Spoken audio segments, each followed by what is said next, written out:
Hello everyone, my name is Queen. In this video, I'm going to explain deeply about websites and the requirements to build them. Building a website is easier than ever, but there are a few key things you need to get started. First, grab a domain name.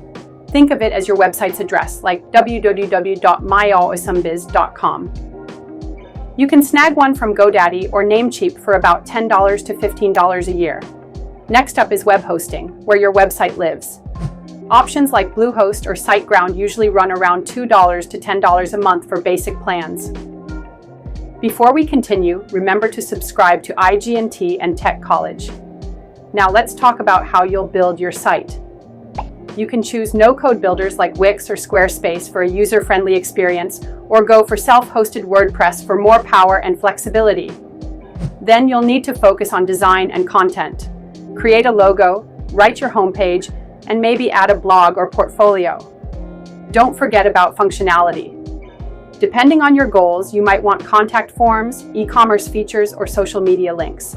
And for a little extra help, consider Google Analytics to track visitors, an SEO plugin to boost your visibility, and an SSL certificate for security. Want a quick plan tailored to your site type?